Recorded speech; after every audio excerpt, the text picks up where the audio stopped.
Hola, bienvenidos a todos. Hoy vamos a dedicar una sesión especial a Antonio Mercero, un nombre fundamental en la historia del cine y la televisión de nuestro país, desde que en el año 62 comenzó su imparable carrera como director, plagada de galardones por sus trabajos en ambos medios. Esta sesión especial va a estar dividida en dos partes.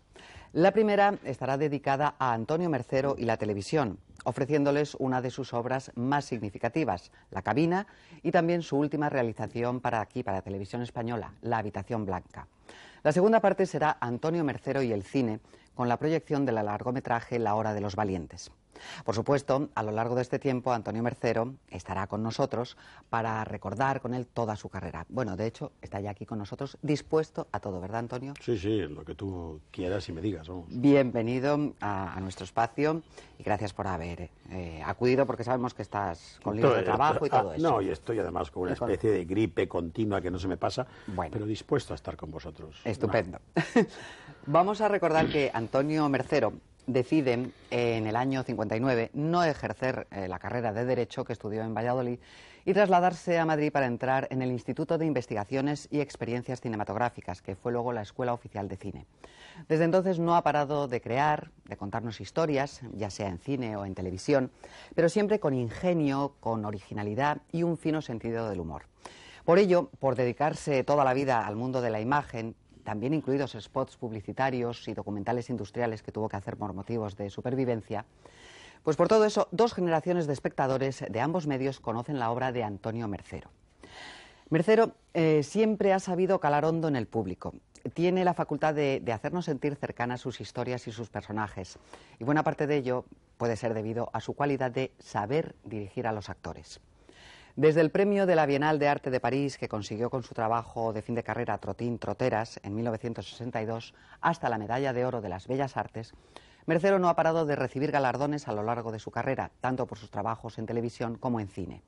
Y una de las obras de Mercero para Televisión Española, por la que recibió infinidad de premios, no solo en España, sino en todo el mundo, incluido el Emmy de televisión en Estados Unidos, fue La cabina, realizada en 1972 y que veremos en unos momentos. Porque antes de ver La cabina, Antonio, quiero que presentes a nuestros espectadores este trabajo tuyo, que creo que tú ya lo tenías en la cabeza, que escribiste el guión con José Luis García, que tuvo un éxito increíble. Y bueno, que de ella se dijo que era la obra más original e importante hecha para Televisión Española y que habías escrito en imágenes una lección de filosofía, de televisión y de cine. Eso se dijo entonces de esta obra tuya, La cabina. Qué cosas se dijeron y se siguen diciendo. Sí. No, La cabina, efectivamente, yo estoy muy contento y muy orgulloso de ella, ¿no? Claro que sí, estaría bueno. Porque pasa el tiempo, es curioso que pasa el tiempo. Y la ves ahora, pues 30 años después, sí. Y sigue, me dicen todos, sí. Que sigue vigente, que sigue joven, que sigue moderna, que sigue auténtica. Y eso es muy bonito que te digan, ¿no? Porque es como si se hubiera convertido en un clásico, ¿no? Y es verdad. Sí, es cierto que es un Bueno, La cabina clásico. nació, yo recuerdo que estábamos escribiendo una serie de humor con José Luis García y con Horacio Valcárcel, y de repente hablamos de un tío encerrado en una cabina que no podía salir. Qué gracioso sería, pero bueno, ese programa de humor desapareció. Pero a mí se me quedó un poco esa imagen de ese tipo encerrado en una cabina como que era algo que tenía mucha fuerza.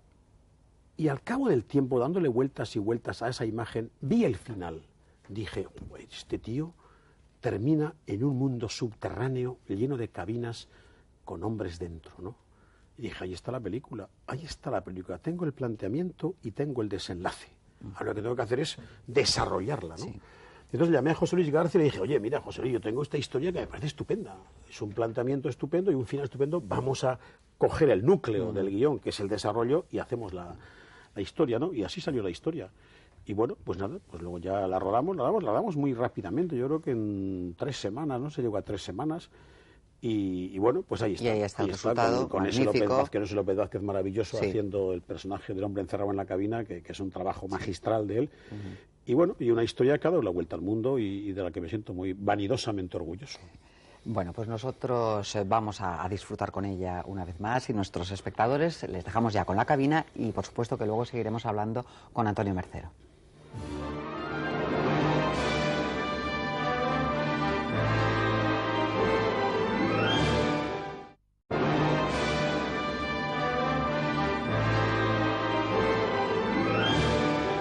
Bien, después de haber visto La cabina, seguimos con Antonio Mercero para hablar de todas, bueno, de todas, o de casi todas las obras que ha hecho para Televisión Española. Bueno, que son tantísimas, pero vamos a procurar, bueno, pues hablar de todo lo posible. He trabajado mucho, te das cuenta, ¿no? No has parado de trabajar. Lo que ha sido mi vida en la televisión. Pero es que es tu vida. Claro, es que mi vida se puede ver a través de mis trabajos, Sí. es tremendo. Yo cuando veo y digo, "Joder, pero si yo he trabajado muchísimo". Es tremendo. Pero sí, que como es con lo que disfrutas. No, claro, es mi placer, es mi Es un trabajo placer y profesional. además resulta que todo lo que haces también da placer a los espectadores, bueno, que disfrutamos cosas, con ello. algunas cosas, sí, Bueno, sí, pues vamos sí, a recordar sí, algunas muy de bien, esas cosas. estupendo, Por ejemplo, estupendo. al año siguiente de La cabina haces algo, bueno, pues completamente diferente, haces Los pajaritos. Sí. Una historia tierna, pero bueno, no tan dulce como parece, ¿no? ¿Cómo Claro. fue? ¿Cómo fue No, Los claro, pajaritos? yo ¿Cómo es? lo que no podía es seguir por el camino de La cabina. La cabina era pues una obra especial, determinada. Yo lo que no podía es seguir haciendo cabinas, Sí. es decir, películas de ese tipo. Y entonces, conscientemente, busqué una historia que fuera muy distinta, aparentemente muy distinta, que era la historia de dos viejecitos luchando por defender la vida de unos pajaritos en un mundo lleno de polución, ¿no? Sí. Una crítica al envenenamiento colectivo del ambiente, ¿no? Y bueno, y cogí esa historia de dos viejecitos que luchan, que eran Pepe Orjas y Julia Cabalba. Y bueno, era una historia aparentemente poética porque defendía la vida de unos pajaritos, pero que al final estos viejos desaparecían con los pajaritos, pero ¿a dónde iban? No se sabía dónde. ¿A dónde Sí. iban, no? O sea, que eso que parece un final que podía parecer escapista, un final dramático, porque espera, ¿a dónde van estos tíos a defender estos pájaros si todo el mundo y toda la población y todo está envenenado por la polución? Entonces, esa era la historia que quizás a algunos les pareció más suave, porque claro, no tenía esa fuerza dramática de La cabina, pero que también tenía su fuerza poética y dramática, ¿no? A mí me gustan mucho Los pajaritos porque además estaban los dos, Julia Cabalba y Pepe Orjas, estaban soberbios, los dos viejitos maravillosos. Y es muy bonita la función. Por todo ello, los temores de que ciertas especies puedan ser aniquiladas en las grandes ciudades debido a la cada vez más acentuada contaminación atmosférica, Juan, comienzan a ser... apague usted la radio, por Se favor. sabe ya por datos registrados en el... Yo creo que estos señores exageran. ¿No le parece, Juan?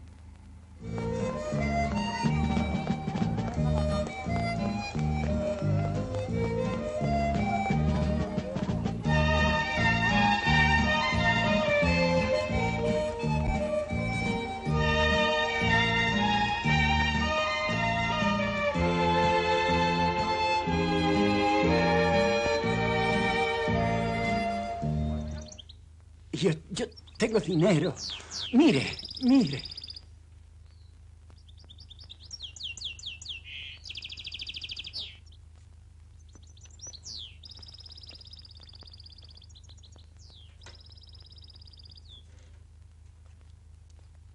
Así cerraré de una vez la tienda. Otra más. ¿Cómo se lo llevará? En esta cajita.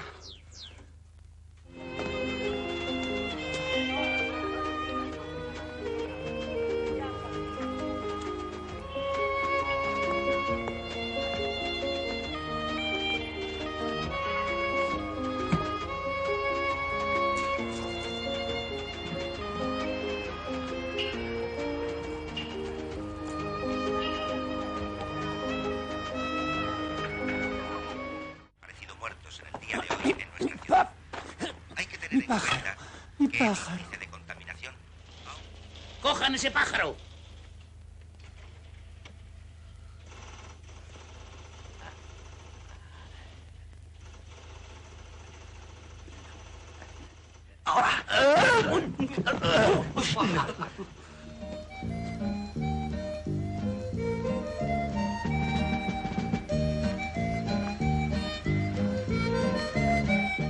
¡Ay, mi jaula, mi canaria! ¡Ay, pare! ¡Mi jaula, mi canaria!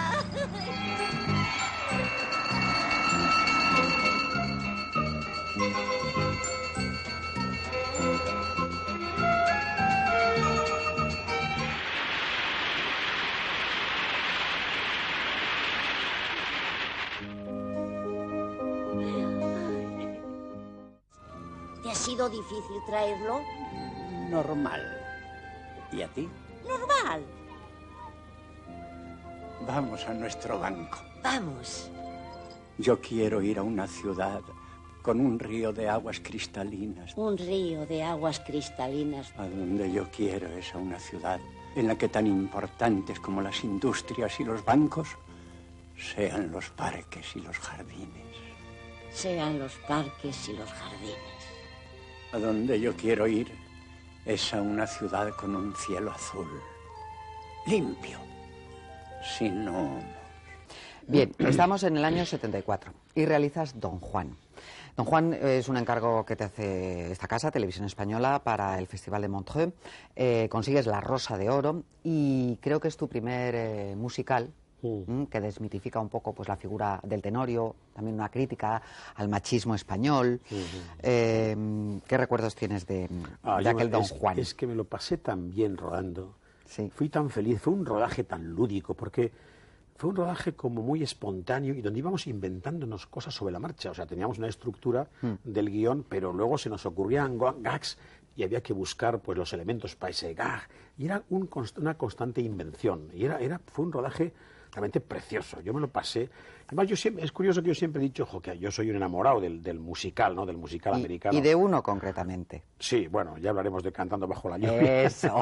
No, pero es curioso que yo siempre digo, si es que lo que quiero hacer es un musical.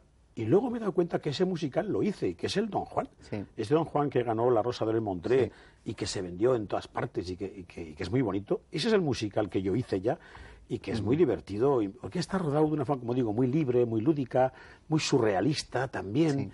Sí. Y bueno, a mí me parece que es un musical. Efectivamente desmitifica el Don Juan, el machismo, y sobre todo tiene gags divertidísimos. Y luego estaba Sandra Lebrock, que hacía la coreografía y la música de Weizmann y todo eso. Todo eso hizo que fuera un programa muy, muy divertido que en Europa gustó muchísimo y también por ahí. Bueno, fíjate que estuvo nominado para el Emmy también. Nominado para el Emmy, sí, es cierto. O sea sí, que, también. Pero que pasa que ya, después de haber ganado el Emmy con la cabina, hubiera sido demasiado que hubiera ganado también el Emmy con el Don Juan, pero estuvo nominado también, ¿no? O sea, a mí me parece que es un musical del que yo me siento cada vez que lo veo. También le pasa un poco la cabina, en cierto sentido, que es muy moderno y lo ves ahora y dices, oye, pues si esto es muy divertido y muy moderno y muy vital y está muy bien. Perdóname que me eche estos piropos, pero, no, pero es que algunas cosas de las mías me gustan mucho como estas y otras no me gustan, pero estas me gustan.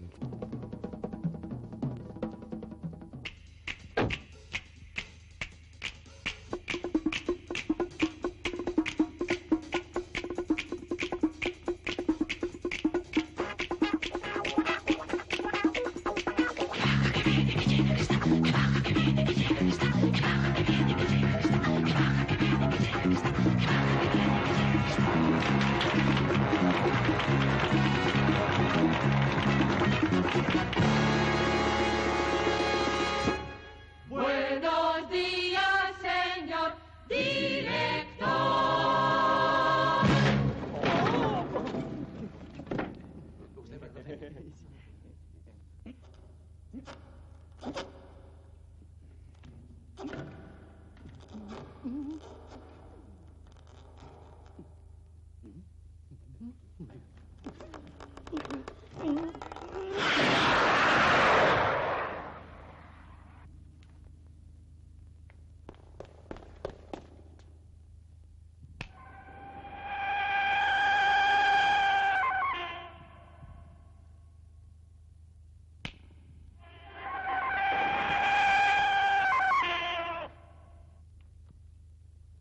Escena de la seducción entre don Juan y la pura novicia doña Inés.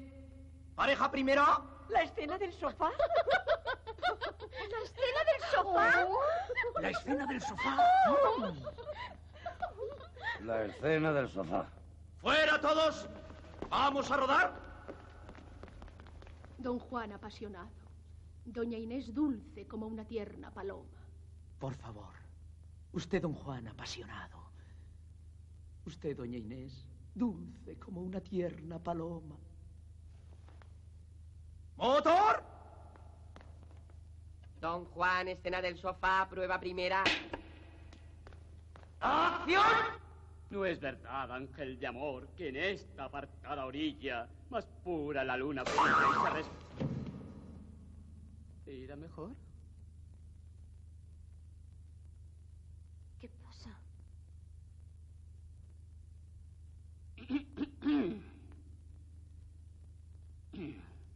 Esa agua limpia y serena que atraviesa sin temor la barca del pescador que espera cantando el día. No es cierto, paloma mía. ¿Están respirando amor? Callad, por Dios. Oh, don Juan, que no podré resistir mucho tiempo sin sentir tan nunca sentido afán. ¡Corten! Pero se puede saber por qué hacen ustedes de esta manera. ¡La escena de seducción! ¡Por eso! ¡Vamos, vamos! Vamos.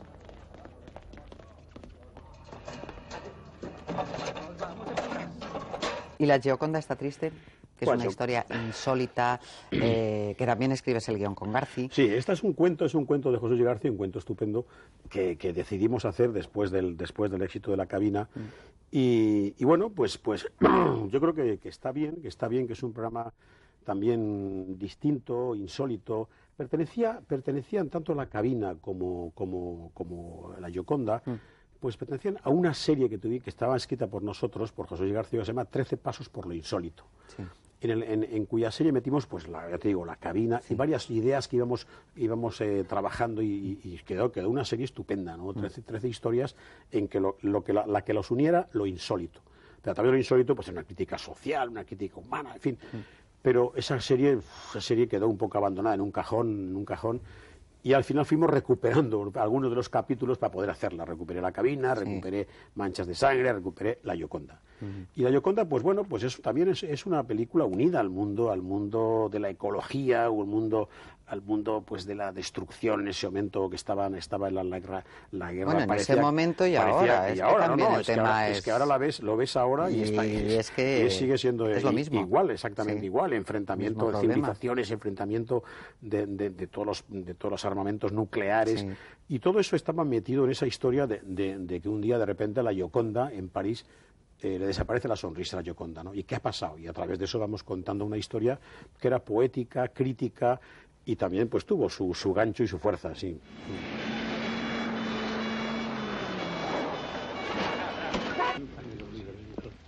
Inspector Cartier.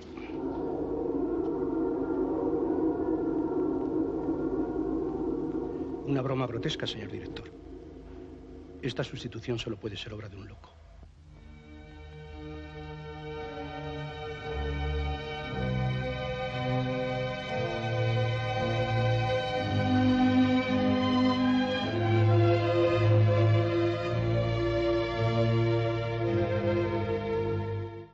Profesor Grimard, ¿qué está ocurriendo?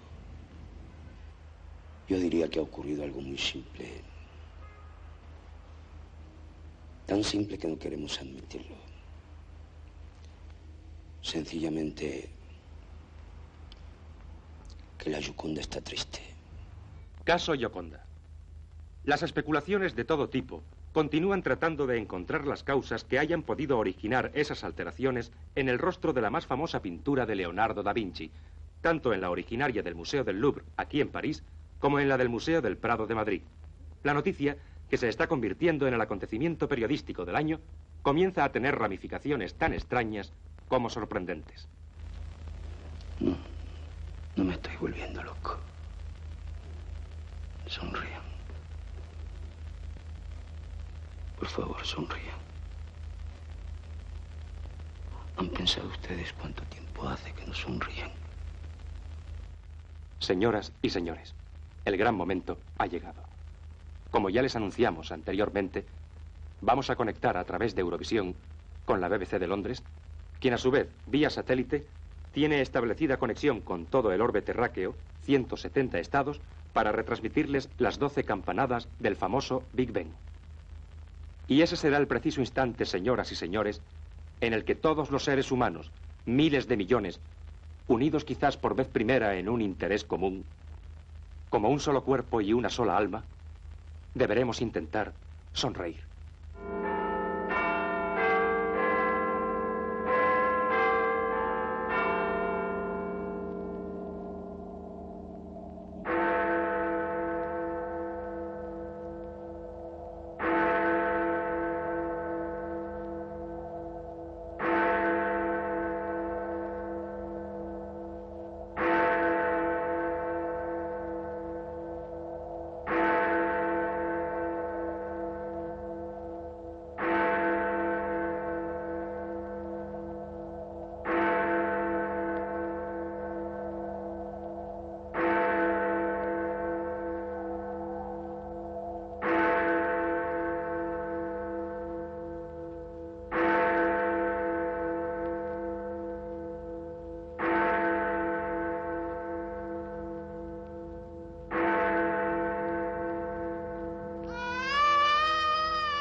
en los años 79 y 80 haces una serie que, bueno, que es un bombazo, que nos tiene a todos en casa esperando a que empiece, Verano Azul.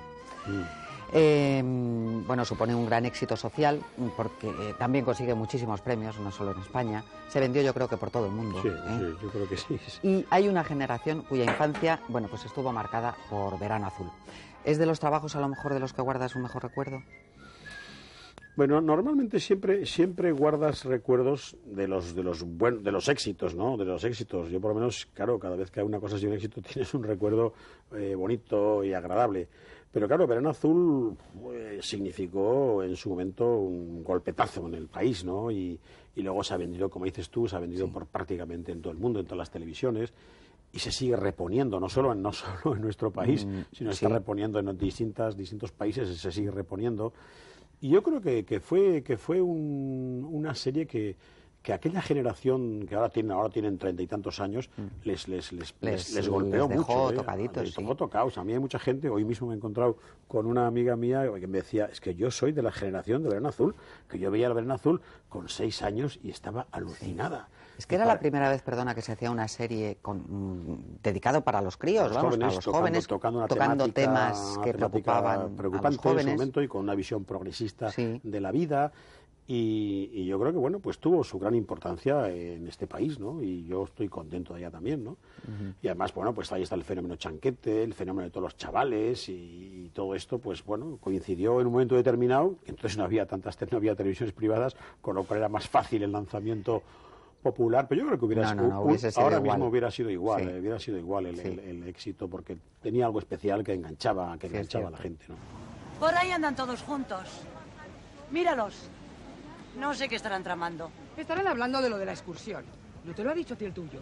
Calla, mujer, están locos. Tú fíjate si les vamos a dejar que se vayan a 20 kilómetros de aquí o más, ellos solos con las bicicletas con el tráfico que hay.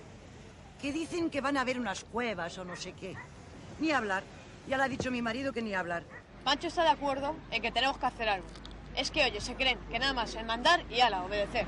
Y se les lleva a la contraria, te la arman. Y yo pienso que tampoco es eso, ¿no? Que nosotros también tenemos nuestros derechos. Es que se creen que somos de su propiedad privada. Como si fuéramos niños de teta. Tenemos que hacer algo para darles a entender que así no nos va la marcha. Es que ellos viven en otro tiempo, como estuvieron tan reprimidos. ¡Jo! ¿Tan reprimidos? Pues mi padre los ha debido armar buenas. Y el mío siempre dice que ha sido cocinero antes que fraile.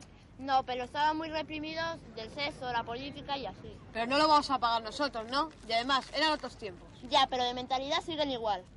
Pues ahora nosotros podíamos hacer una huelga. ¿Qué le has dicho aquí a la señora? Raños se cerepate d'un sollapa. ¿Cómo? ¡Están presos! ¿Quiénes están presos? Javi, su padre Kika y el suyo. Y el piraña y el suyo. El mío y Bea. Y es que el piraña le dijo a una señora que parecía un payaso. Pero al revés, y se armó la de Dios. ¿Pero que le habló boca abajo? No, al revés. En vez de payaso soy yapa y así todo. No, un momento. Despacito y uno por uno, ¿eh? A ver si nos enteramos. A ver, Desi, cuéntanoslo todo, pero desde el principio, por favor. Mira, Floro, aquí no ha pasado nada. Solo ha sido una confusión. Nada más que eso, una confusión. No vengas tú a liarlo más, Chanquete. Menuda confusión. Los padres no se entienden con sus hijos. Los hijos no entienden a los padres. Y yo no entiendo ni a los padres, ni a los hijos, ni a esta señora. Yo quiero decir, en nombre de todos mis compañeros, que lo que han dicho Chanquete y Julia es toda la verdad. La verdad, toda la verdad y nada más que la verdad. Se oye todo.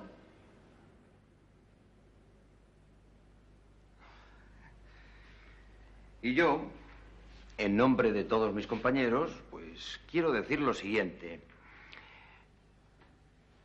Dos, ni ve bien, a saca, jos y. ¿Qué ha dicho? Bienvenidos a casa, hijos.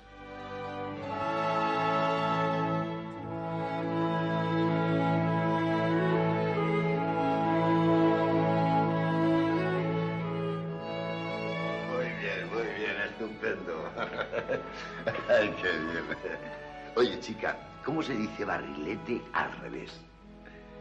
Telerriba. Telerriba.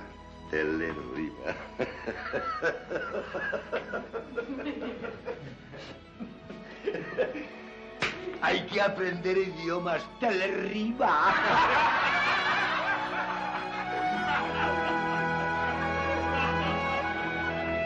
Antonio es un director de grandes éxitos, porque luego después viene Turno de Oficio, otra serie para Televisión Española que también tuvo muchísimo éxito, una serie dedicada a una profesión concreta, yo creo que adelantándose un poco en aquellos años, que eran el año 86, pues a series que se han hecho luego sobre profesiones determinadas. Bueno, pues después hemos visto muchas series de médicos, policías, pero en aquel año, en el 86, tú hiciste una serie dedicada a abogados. Yo no sé cómo lo haces siempre para acertar con lo que le gusta al espectador. No sé. Si yo supiera por qué, no pararía de hacer cosas constantemente porque siempre acertaría. No, yo fui estudiante, yo soy licenciado en Derecho. Yo hice la carrera de Derecho. Sí, como decíamos en Valladolid, la hiciste, en Valladolid, pero... y terminé la carrera de Derecho porque mi madre quería que yo fuera notario, cosa que yo Pobrecito no quería. mío. Y entonces acabé la carrera de Derecho y no hice notaría, sino hice cursillos en la escuela de cine, ¿no? Entonces, quizás Turno de Oficio es un poco la redención de mí mismo frente al mundo de los abogados. Decirle a mi madre, mira, no hice la carrera de Derecho, pero mira, he hecho esta serie que habla del mundo de los abogados y además me siento redimido ante ti, ¿no? Y muy bien hecha, muy bien documentada. Sí, estaba muy bien. Aquella serie también funciona muy bien, se dio por la segunda cadena. Claro, no había las audiencias, que el sistema de audiencias, pero todos sabemos que fue un gran éxito. Y los personajes eran estupendos personajes, el Chepa. Además, ahí fue un poco el descubrimiento de Echanove. Es curioso que Juan Echanove... Sí, es cierto, sí. Pues había hecho una cosa, no sé con quién, había hecho un programa, pero que no se había visto mucho, y entonces a mí me apareció en mi vida, ahí en la productora, y me gustó mucho. Sobre todo me gustó mucho que era gordito, como yo. Era gordito. Y era un buen actor. Y dije, bueno, en vez de coger un galán para ser protagonista, vamos a coger un tipo humanamente gordito, hijo de viuda, como yo. Y entonces, y claro, y luego, pues, como él ya era un estupendo actor, y luego lo ha demostrado, pues fue una idea que a mí me parece que rompía moldes. De decir, bueno, por fin un protagonista gordito, normalito, simpático, normalito. Normal, y yo creo que él estaba estupendo. Normal. Y como estaba estupendo el Chepa, Juan Luis Galiardo, que venía de México y claro, hacía un papel de un alcohólico abogado que era estupendo. Estaba también Carmen Elías y Irene Gutiérrez nuestra Irene Gutiérrez Cava, que hacía la madre de Juan Echanove, que era mi madre, en el fondo era mi madre. Sí. Yo le puse las mismas cosas que decía mi madre, o sea que en el fondo era lo mismo, ¿no? Y funcionó muy bien esa serie, porque además una visión de ese mundo marginal, de esa época, el mundo de la droga, el mundo de la justicia, todo ese mundo estaba tocado ahí y tenía mucha fuerza, sí. ¡Oye! ¡Vuelve aquí! ¡No! ¡Diana!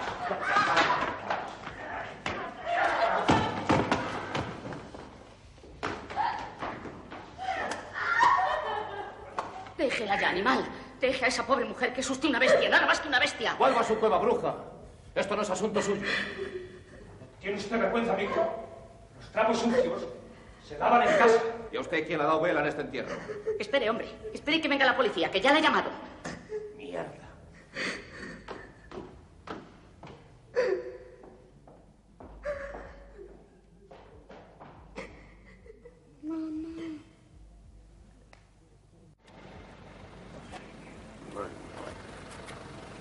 Tío, ¿por qué no nos tomamos la escuela en el VIPS? Porque el VIPS está cerrado, hombre. Joder, pues nos vamos al aeropuerto, que siempre está abierto, como la funeraria. Hemos tomado la espuela, el estribo y la cabalgadura. Y tú no tienes un pedete lúcido, tú tienes un pedo.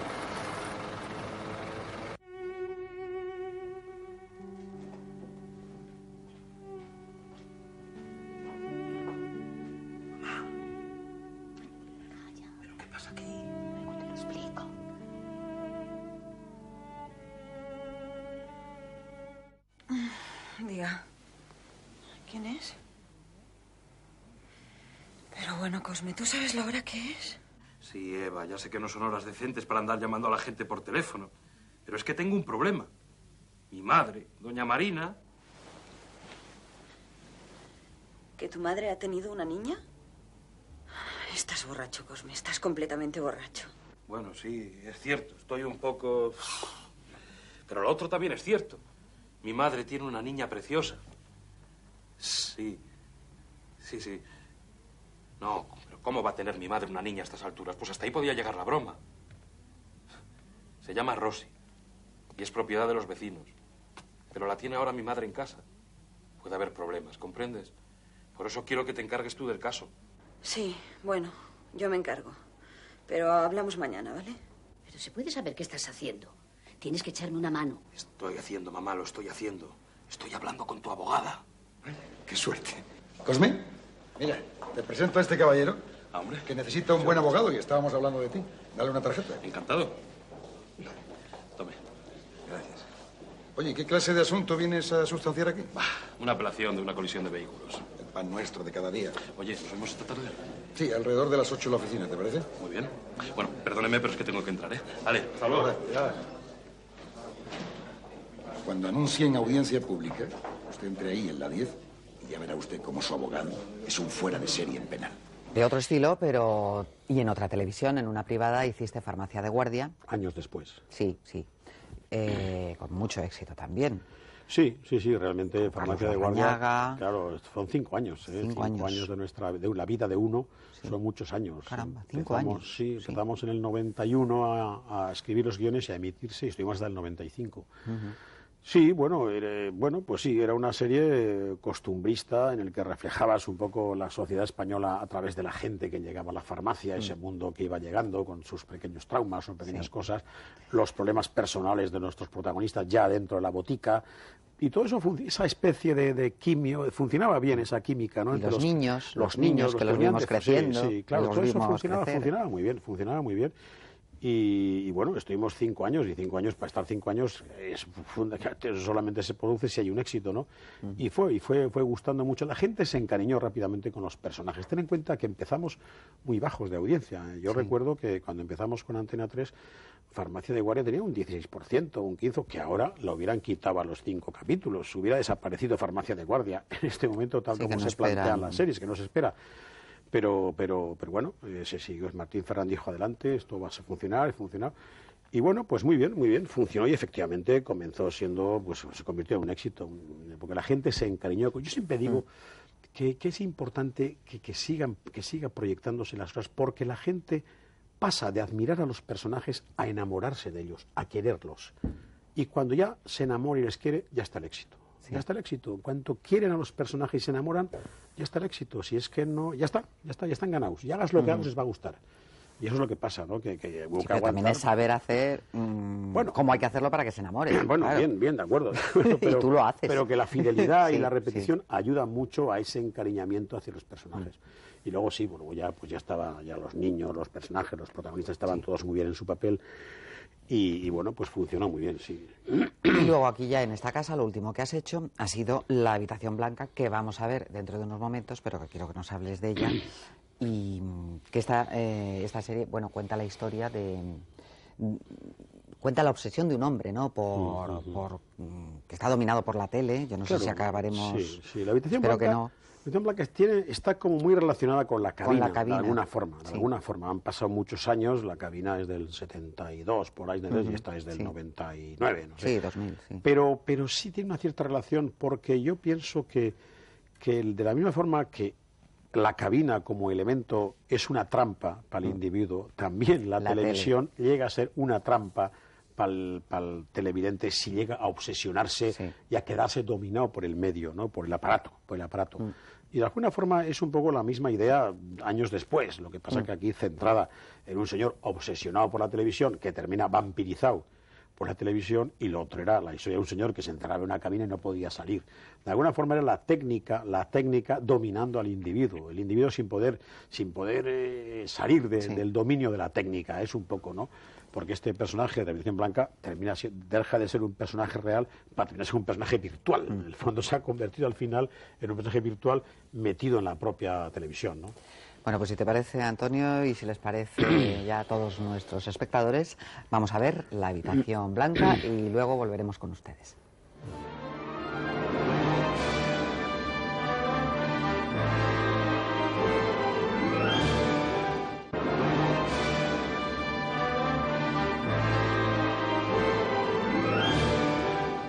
Vamos a empezar ya la segunda parte de esta sesión especial en la que hablaremos del cine de Antonio Mercero. Antonio, vamos a ver, tu primer largometraje es Se necesita chico y en él está presente el humor, un poco en la línea de Trotín Troteras, ¿puede ser? Sí, es una prolongación de una prolongación de... Sí. Trotín Troteras es la práctica de la escuela de cine con la que yo me diplomé. Y pues ahí estaba un poco mi mundo de la infancia, el mundo del humor y quizás el mundo de la emoción. Y Se necesita chico de alguna manera es la prolongación, porque es la historia de un niño que se dedica a trabajar en una empresa de flores y coronas.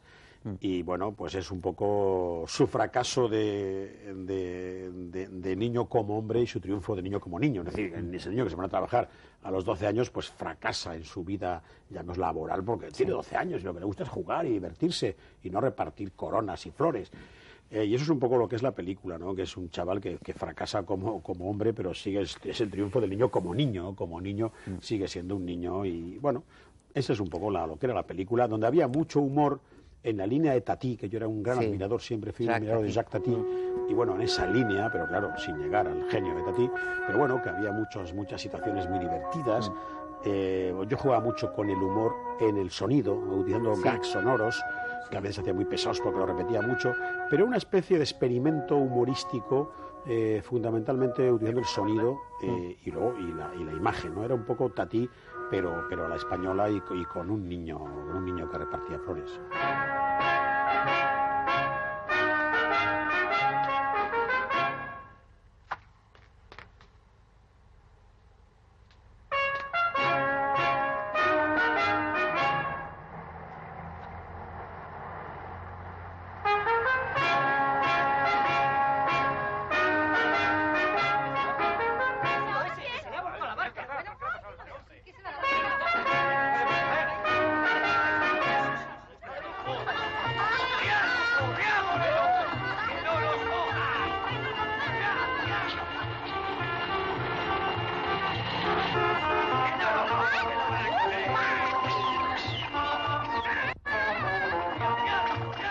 Bien, luego paraste de hacer cine unos años, ¿no? Bueno, y tú vuelves al cine con Manchas de sangre en un coche nuevo, en el año 75.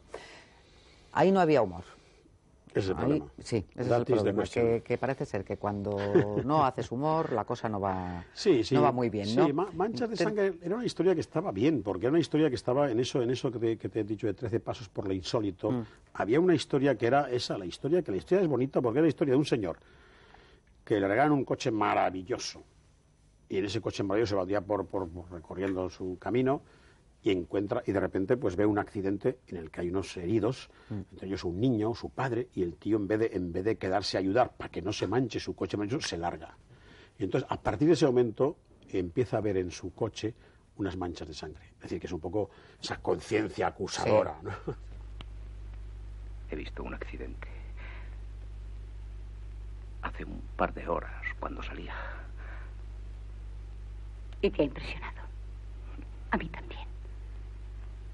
Lo he visto al pasar. Había mucha gente. Entonces no había nadie.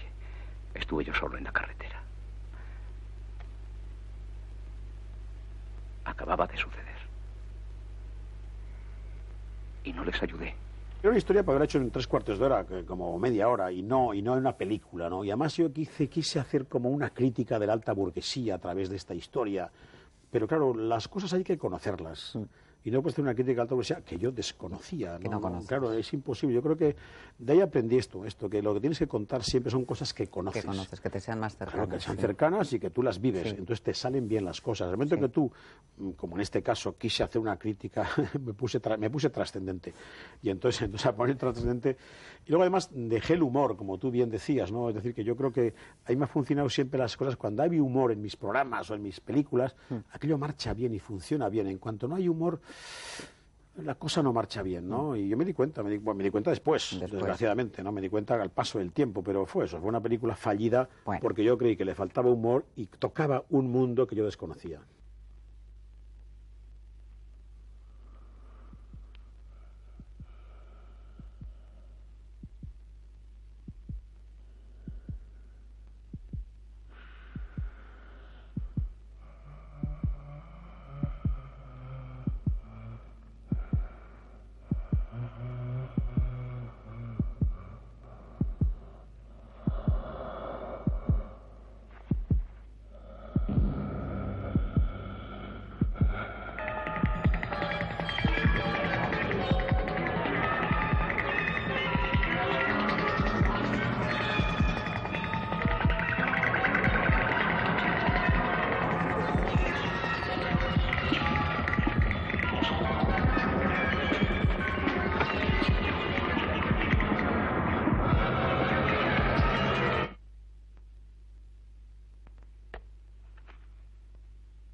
Bueno, vamos a empezar a decir que a ti, Miguel Delibes, bueno, pues es un autor que siempre te ha gustado, con el que te has sentido pues perfectamente conectado con su sensibilidad, con sus personajes. Sí. Y cuando leíste El Príncipe Destronado, tú decidiste ya llevarla al cine. Sí, sí, claro, claro. A mí me pareció... A mí el mundo de la infancia siempre me he sentido atraído, ¿no? Quizás Sí. porque... Por la tuya, un poquito. No, quizás porque yo fui hijo único, y entonces no viví la hermandad, o sea, no tenía hermanos con los que jugar, no tenía...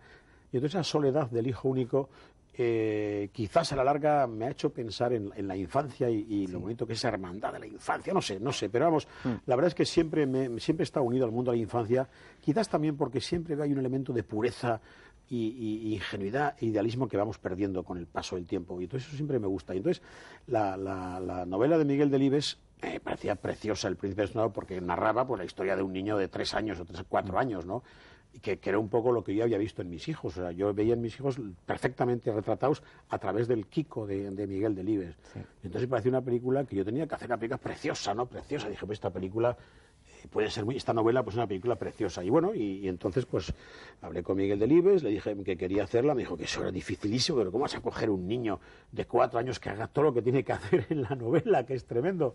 Dije, no te preocupes, que en el cine siempre se encuentra todo y encontraremos ese niño, ¿no? Y así sí, lo encontramos. Bueno, sí. Nos costó mucho encontrarlo, pero lo encontramos, ¿no? Pero además, y bueno, y efectivamente pues hicimos la película y... La Guerra de Papá, que no sé si lo hemos dicho. Claro, que se llamaba La Guerra de Papá, no El Príncipe Destronado, y que fue un gran éxito. Oye, Femio, ¿tú no tienes puñal? No, majo. ¿Y vas a África? ¿Qué remedio? ¿Y cuando vuelvas, matarás al Adito? Qué jodido, chico, no piensa más que en matar. Parece que sé yo. ¿Tampoco tienes pistola? Tampoco. A mí me va a traer la tía Cookie una. Pues mira, ya tienes más que yo. Parla como una persona mayor. Vaya pico que tiene.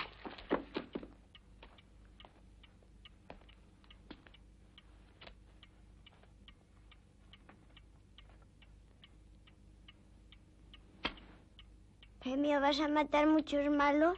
No, majo, yo no gasto. Mi papá mató 100. Tu papá apunta por lo fino.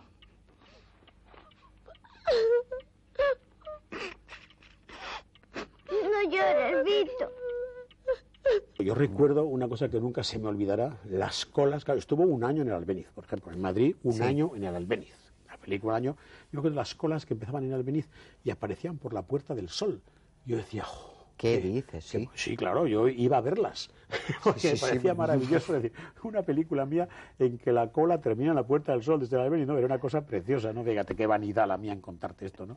Pero era bonito ver eso, ver eso, ¿no? Y fue un éxito, estuvo un año, un año en el Albéniz y fue muy bonito. Y tuvo tantísimo éxito que yo no sé si por eso te decides hacer otra película con este niño como intérprete, Lolo García, y haces Toby. Sí, efectivamente. Bueno, el éxito de Lolo García fue tanto que hubo otras personas, otras productoras que dijeron, hombre, ¿por qué no hacemos otra segunda película? Entonces, con Antonio Fernández y Antonio Martín, que tenía una productora llamada Blau Films, me dijeron, hombre, ¿por qué no hacemos una película? Hicimos la segunda película, que era Toby, que, hombre, que no fue tanto éxito, lógicamente, como La Guerra de Papá, porque el que da primero da 2 veces, y entonces, bueno, estuvo bien, funcionó muy bien, pero no fue el éxito Pero tenía un mundo de fantasía, ese niño que tiene unas alas, que le crecen las alas y de que ángel. La gente quiere aprovecharse la gente de él para hacer publicidad y tal, y el niño que ve que es un mundo que no lo entiende y que le están engañando, pues se va volando, en fin. Tenía cierto encanto y cierta poesía esa película, sí.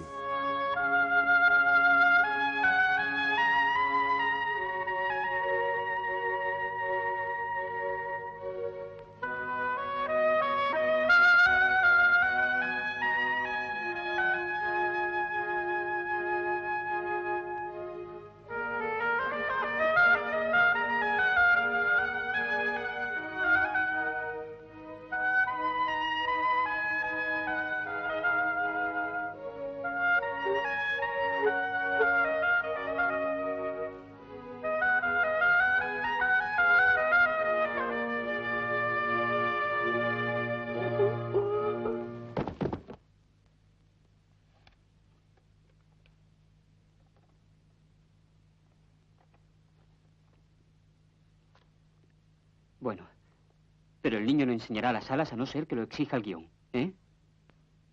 Cupido 3, 17ª. Brisa. Niebla.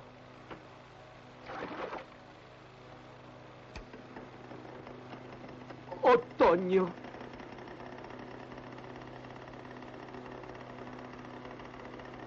¡Acción! Mujer, para tus días críticos, desodorante a Cupido. ¡Corten! Pero, hijito, ¿por qué te rascas el culo? Porque me pica. Primero te picó la nariz, después la oreja y ahora el culo. Vos agarraste las sarnas, chiquillo. Vamos otra vez. Silencio, todos preparados. ¡Motor! La próxima estación, otra película tuya, es una historia donde se plantean choques generacionales y hay el tema del sexo entre adolescentes, también la intransigencia de la religión, y fue la primera vez que trabajaste con Alfredo Landa. Creo que es una película a la que tienes cariño, ¿no? Sí, sí. Oye, sí, yo tengo cariño a todas mis películas, ¿eh? No, ¿Sí? No creas que... No, sí, porque cuando todas las películas, los directores dejamos mucho de nosotros mismos, ¿eh? Cuando ruedas siempre te entregas y siempre vas dejando retazos de tu vida y retazos de tu sangre, vas dejando muchas cosas en tus películas, porque aunque sean películas que sean un poco películas que han nacido para sobrevivir, siempre pones cosas de ti mismo y que aparecen, ¿no? Entonces, sí, yo siempre a las películas me entrego muchísimo y voy desgajándome, en el fondo, voy haciendo mi striptease particular con las películas, ¿no? Pero efectivamente, pues sí, me gustó mucho. No había trabajado nunca con Alfredo Landa ni con Lola Herrera y fue estupendo trabajar con ellos. También estaba Agustín González, también estaba Carmen Saider Maza, en fin, y los chicos jóvenes, que eran Alberto Delegado y Cristina Marcos. Y entonces fue una película muy bonita que planteaba ese problema generacional, el enfrentamiento de padres e hijos, ¿no? Como los padres, pues, les cuesta mucho entender cómo son los jóvenes, cuesta mucho comprender su problemática y ellos están aferrados un poco, pues lógicamente, como nos ha pasado a todos, a nuestras tradiciones, a nuestra mentalidad, y entonces como no tienes pasamos que ceder, ciertas no cosas. pasamos ciertas cosas, y esa era la película. Quizás nos adelantamos un poco, ¿no? Porque quizás se enfoca una película demasiado avanzada al tiempo, ¿no? Luego hubiera sido mejor que se hubiera hecho más tarde y hubiera sido mejor recibida. Pero a mí me gusta esa película, ¿no? Y fue un placer trabajar con estos actores tan estupendos, sí. Y tras la próxima estación, el productor José Frade, que fue el mismo de La Guerra de Papá, te encarga una película dirigida a los niños. Y entonces realizas un musical con un grupo infantil, Regaliz, que entonces tenía mucho éxito, estaba muy de moda en aquellos años, y haces Buenas noches, señor monstruo. ¿Esto es una parodia del cine de terror clásico? Sí, es curioso, porque esta película este año se ha dado en el Festival de Cine de Terror de San Sebastián, se ha dado para dedicado a los niños. Se hizo una proyección especial dedicada a los niños, en que daban una película de terror, dibujos animados, y se daba Buenas noches, el monstruo. Y tú no sabes los niños cómo se lo pasaban, cómo cantaban las canciones, porque yo salí primero a explicarles cómo eran las canciones, salí al escenario y les canté las canciones, y mira, son así, y se las aprendí de memoria, y los chavales estuvieron cantando, y fue un placer, fíjate, años después, fíjate, ¿no? Y realmente pues una película de terror pensada en los niños, en el que se desmitifica el mundo del terror, claro, se desmitifica el mundo del terror a base de canciones y de humor. De tal manera que al final resulta que los niños son mucho más terroríficos que los monstruos. Sí. Esa era un poco la moraleja o la conclusión final, ¿no? Que los monstruos eran los pobres hombres y casi les asustaba a los niños. Claro, que ya han perdido todo y en cambio los niños eran mucho más terribles que ellos, ¿no? Y es muy divertida. Yo siempre he tenido como una película menor, pero visto el éxito que tuvo en San Sebastián el Festival de Terror, digo, hombre, pues no estaba tan mal esta película, porque los niños lo pasan muy bien. Que era quien iba destinados, además, ¿no? Destinado a la película.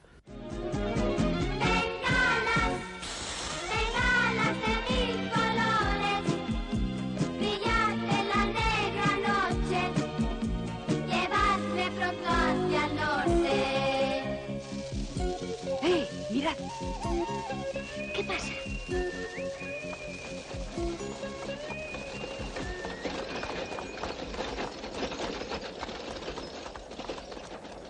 ¡Oiga! Parecía una carroza. Era un coche de muertos. ¿Habrá algún cementerio por aquí? Llevaba un ataúd. Un ataúd, no, dos, uno encima de otro. Qué extraño. Juraría que el coche iba solo, sin cochero. Iría adentro, por la lluvia. Y se nos han apagado las bengalas a la vez. ¡Mirad! ¡Un castillo! ¿Dónde? ¡Allí! Ahí va, es verdad, un castillo. A lo mejor es un espejismo. No alucines tú. Los espejismos son en el desierto y cuando no hay agua, y aquí lo que sobra es agua. Podemos refugiarnos allí hasta que pase la tormenta. Por lo menos estaremos seguros.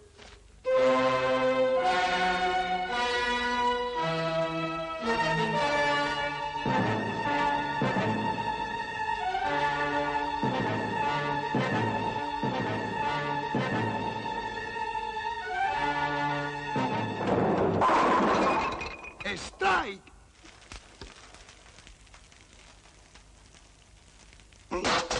Tendréis hambre, ¿no es verdad? Sí, un poco. Como hemos andado tanto... Mi sirviente es un excelente cocinero. No tenemos nada más que carne, pero debe estar deliciosa. Es que nosotros somos fundamentalmente carnívoros, ¿verdad, hombre?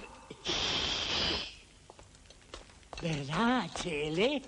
Eso es, HL. ¿Cómo ha dicho que se llama? HL. Todos lo conocemos como HL. Sí, ese es mi nombre artístico. Han sido ustedes muy amables invitándonos a cenar. ¿Qué menos podríamos hacer por unos niños perdidos? Y además tan indefensos.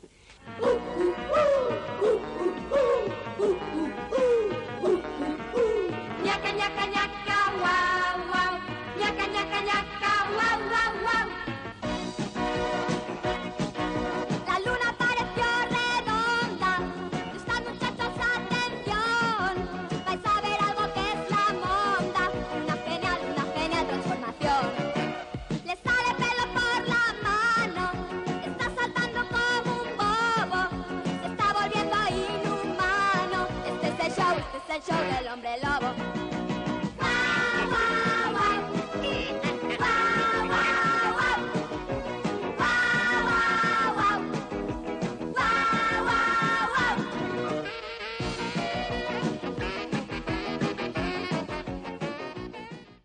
En 1987 haces Espérame en el cielo.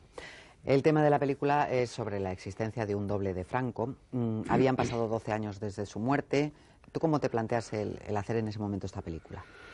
Pues me planteé que pensé que ya era el momento de hacerla, porque es una historia que yo tenía pensada hacía muchísimo tiempo cuando vivía Franco. Entonces, claro, era imposible plantear hacer una película sobre el doble de Franco cuando el Franco existía. Entonces ya una vez fallecido Franco, pues pensé que ya tenía que haber un momento en que se podía hacer una comedia, ¿no? Porque realmente hacer una comedia pues era difícil en ese momento, ¿no? Y yo creo que era el momento de hacerla. Y bueno, pues me planteé hacer la comedia sobre el doble de Franco, doble que nunca se sabió si existió, nunca se supo si existió o no, porque no hay documentación al respecto, no hay elementos en los que... Pero bueno, era un rumor preexistente, yo muchas veces lo había oído, y a mí me parecía que era muy bonito ese personaje que por parecerse al dictador pierde su identidad, pierde su amor, pierde su familia, y es un poco vampirizado y trasladado al lugar, al palacio en este momento, al Palacio del Pardo, y se pone a vivir ahí y pierde todo porque se parece, ¿no? a Franco. Es triste también. Claro, eso es lo que a mí me gustaba. duro. Lo que a mí me gustaba era la soledad y cómo pierde su personalidad este señor porque se parece a un dictador y tiene que hacer todo lo que él no hace, ¿no? Y eso me parecía muy bonito. Paulino Alonso. Presente. Tenga la bondad de acompañarnos.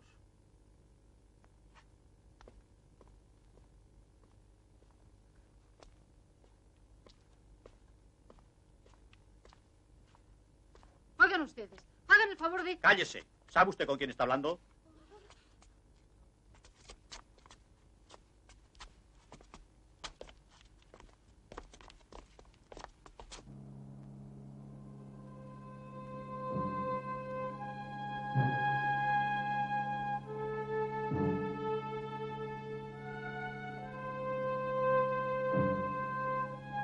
La gallinita ciega.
Bueno, y lo que pasa es que era una comedia patética y humorística, con momentos de humor, pero que estaban muy bien, y momentos de patetismo. Y era la primera película que se hacía, yo creo, de humor sobre Franco, y bueno, tuvo su importancia, le dieron varios premios internacionales, y bueno, tuvo su fuerza y su humor. Observa otra vez con atención, camarada. ¿Te imbuyes de su espíritu? Sí, me imbuyo. Es para mí una gran satisfacción recibiros, tener ocasión de estrechar vuestra mano y poderos agradecer la obra que habéis realizado de lealtad y unidad entre los hombres y las tierras de España. No grites tanto, Paulino, no grites tanto. Autoritario sí, pero suave en la dicción. Nosotros no solo hemos carecido de esas derramas económicas, sino que hemos contemplado sedientas nuestras tierras y casi vacíos nuestros pantanos con la pertinaz sequía. La voz más dulce, Paulino, menos grave, diamantina. Eso es exactamente, diamantina. Ahora habría otra manera, quizás, pero quizás con más fuerza política. Quizás le faltaba un poco de fuerza política, porque de alguna forma teníamos un poco de miedo los guionistas de hasta dónde podíamos llegar. Hasta dónde podíamos llegar, ¿no? Estábamos frenados un poco, aunque hayan pasado ya 12 años de la muerte de Franco, estábamos un poco frenados, ¿no? Pero yo creo que no teníamos que habernos frenados tanto, pero bueno, ahí está la película. Pasamos a otra en la que juegas también con el tema, en otro estilo, con el tema del doble. Don Juan, mi querido fantasma. Ahí, bueno, pues hay un Don Juan de ultratumba, maravilloso, y otro terrenal que no es tan maravilloso. Juan Luis Galiardo, pues yo creo que bordó el papel, ¿no? Y contaste con las llamadas chicas Almodóvar. Estaba Verónica Forqué, Loles León, María Barranco, Rosy de Palma. Ha llegado el gran momento. La hora de la subasta. Ya saben que la que más puje tendrá derecho a ser, durante esta noche, la propietaria de nuestro invitado de honor. O sea que vamos a ver quién abre con 10.000 pesetas. 10.000 pesetas. A ver, Ali sube a 15.000. ¡Ah! 15.000 pesetas. 20.000. 20.000 pesetas.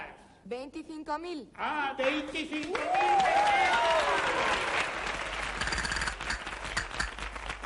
30.000 pesetas.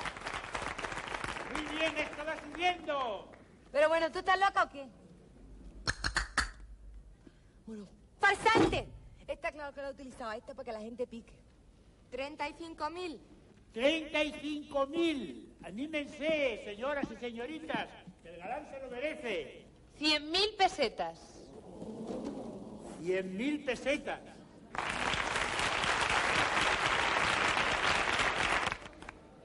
110. 115.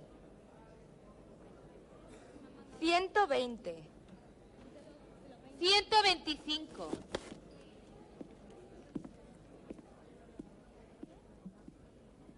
130. 200.000. ¿Qué recuerdos tienes de esta película? Hombre, esta película nace un poco del Don Juan que hice en televisión. Es un poco como una prolongación de ese Don Juan. Lo que pasa es que a mí me gusta más el Don Juan de televisión porque era más libre, y era un musical surrealista que estaba hecho con una libertad formal. Y este en cambio tenía una historia muy concreta, muy determinada, que estaba muy bien, que yo creo que era una comedia que funcionaba muy bien.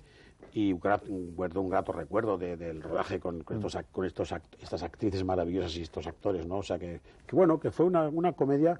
¿Sabes qué pasa? Que además yo venía me parece que venía del Tesoro, ¿no? Había hecho ya el Tesoro antes, ¿no? Me parece que había hecho el Tesoro. Tengo que mirar la chuleta. Sí, mira la chuleta, porque yo no sé, pero yo creo que había hecho el Tesoro, que había sido un fracaso. Sí. Y había sido un fracaso, como siempre fracaso, cuando me alejo del humor. Cuando me alejo del humor, lo decíamos antes, aquello no funciona. Y entonces hacer Don Juan y mi querido Maestro me decir, bueno, señores, me equivoqué con el tesoro, pero ahora es una comedia divertidísima, que no paren ustedes de reírse. Y efectivamente, no paraba de reírse la gente, o sea, era una carcajada continua. Y eso es lo que pretendí, que se ría la gente, que se den cuenta que lo mío es humor. Había algo de eso, estoy un poco así generalizando.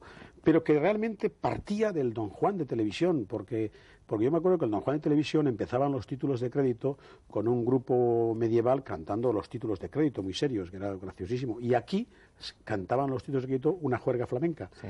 Iban cantando los bailarines flamencos, iban cantando los títulos de crédito, que era una secuencia tremendamente divertida. Pues partíamos un poco de esos elementos parecidos y efectivamente lo mismo que el Don Juan de televisión era una desmitificación del Don Juan hispano, pues esto también es la desmitificación del Don Juan a base de humor y de música, igual que el programa de televisión.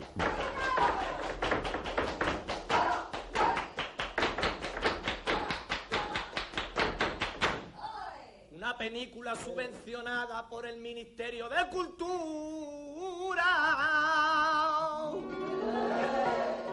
con la colaboración de Televisión Española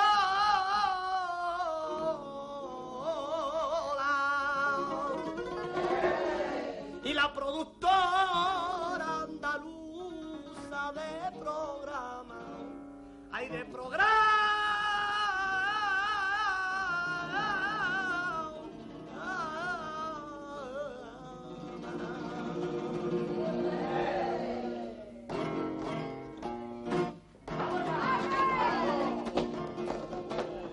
Don Juan Luis Galiardo,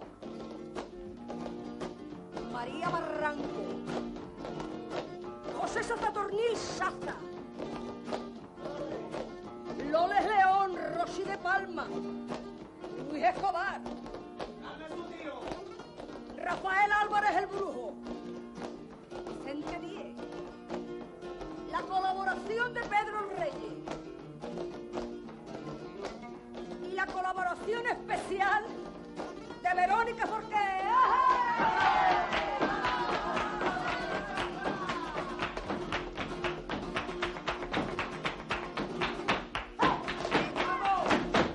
Luego no vuelves a hacer cine hasta 1998 y lo haces con La Hora de los Valientes, que es la película que veremos como cierre de la última parte de esta sesión dedicada a toda tu carrera cinematográfica. Yo quiero que presentes a nuestros espectadores esta historia que, bueno, aunque se desarrolla durante la Guerra Civil Española, es una película de sentimientos y de defensa del arte en medio de toda la violencia de una guerra. Sí, dentro de la barbarie. Sí. Bueno, esta historia nace porque yo leyendo unas memorias de Azaña, me entero de que el año 36 empiezan a caer, en plena guerra civil española, empiezan a caer las bombas sobre Madrid y entonces cabe el peligro de que las bombas puedan lastimar o herir el Museo del Prado, con lo cual se puede lastimar y hacer daños irremediables al gran tesoro artístico nuestro, ¿no? Y cómo rápidamente pues la República empieza a meter los tesoros en camiones y se los llevan de Madrid hacia Valencia para evitar que las bombas caigan sobre esto. Entonces, yo pienso, qué bonita idea para hacer una película, qué historia más bonita contar cómo esos cuadros maravillosos fueron en camiones hasta pasaron la frontera francesa y llegaron hasta Ginebra, ¿no? Pero claro, todo eso era muy caro de hacer con los camiones, recorrido tantos países. Y entonces pensé, ¿qué hubiera pasado si en ese momento que los que se están sacando los cuadros se pierde un cuadro pequeñito, que en este caso era el autorretrato de Goya, y un celador, Gabino Diego, pues encuentra ese cuadrito y se lo lleva, se lo guarda, están cayendo bombas, se lo guarda bajo su guardapolvos y se marcha a su pensión, a su casa, ¿no? A su pensión, a su casa. Y claro, lo que hace este hombre durante la guerra para defender ese cuadro. Y eso es lo bonito de la película, que es esa defensa, que en el fondo es esa defensa de la cultura frente a la barbarie, que decías, ¿no? Y eso es la película, ¿no? Y yo creo y a la vez que todo eso que cuentas esta idea, que es la idea un poco la idea clave, además de eso, pues está puesto las vivencias de una familia en una guerra civil, lo mal que lo pasan, cómo luchan por sobrevivir, es la supervivencia de unos seres humanos en una guerra, las barbaridades que se cometen en un bando y en otro. Es una crítica, lógicamente, una crítica horrible de la violencia y a la vez una defensa del arte, una defensa del arte a través de ese cuadro de Goya que al final sobrevive y puede llegar otra vez al Museo del Prado, ¿no? Y la interpretación de todos, yo Bueno, creo, sí, Gabino sí, Diego, sí. Leonor Watling, bueno, Adriana Ozores, que le dieron el Goya, la mejor actriz, y estaba estupenda. Luis Cuenca, que hace del abuelo, entrañable. Él y todos los actores de reparto estaban todos estupendos, sí, Muy bien. Antonio, pues antes de despedirte y de dar paso a la película que veremos al final, esta, La hora de los valientes, nos tienes que decir qué es lo que estás haciendo, porque estás rodando, estás trabajando. Empiezo a rodar dentro de unos días, empiezo a rodar una película que se llama Los Pelones. Entonces, fíjate, esta es una curiosa historia porque yo estaba preparando un guión sobre la inmigración, los problemas de los inmigrantes y todo este problema también duro y terrible que hay en nuestro país y en muchos otros países de Europa, ¿no? Y del mundo en general. Y estaba escribiendo una historia y estaba luchando, porque era un problema difícil, y de repente se me cruzó esta historia de un autor catalán, de un chico joven, Albert Espinosa, que había hecho una obra de teatro que se llama Los Pelones, que se estrenó en el 94 con gran éxito en teatros alternativos, y que él estaba un poco buscándome a mí para dejarme esa obra, y bueno, llegó a mis manos esa obra, y me gustó mucho, y entonces abandoné mi proyecto de la inmigración y me enganché a la historia de Los Pelones, porque me parecía una historia, primero, que es un testimonio de una realidad social actual tremenda, ¿no? Tremenda. Pero luego me gustó mucho porque estaba escrita con una gran sensibilidad y con un gran humor. O sea, que es tremendo decir, unos chavales en un hospital y luchando con que la historia es que tienen cáncer, claro, los chavales que tienen cáncer. Los chavales de 14 por años. eso están pelones. Por eso están pelones, los chavales de 14 años luchando contra el cáncer, pero que luchan con una especie de fuerza, de intentar sobrevivir pese a todo, amando la vida y haciendo cosas tremendamente divertidas ahí en el hospital, que te ríes muchísimo con las cosas que hacen para sobrevivir, de fondo, a lo mejor para olvidarse de su problema, a lo mejor, posiblemente, pero es que te ríes muchísimo con ellos, y entonces es una película muy tierna, muy dramática, con mucho humor, con mucha solidaridad, con mucho amor por la vida. Y es lo que me gustó. Me dije, bueno, esto es una visión distinta de cómo se ha visto el problema del cáncer ahora. Tal vez otros chavales das una visión distinta y a la vez muy fuerte, pero muy emotiva a la vez, ¿no? Y me gustó mucho, y en eso estoy.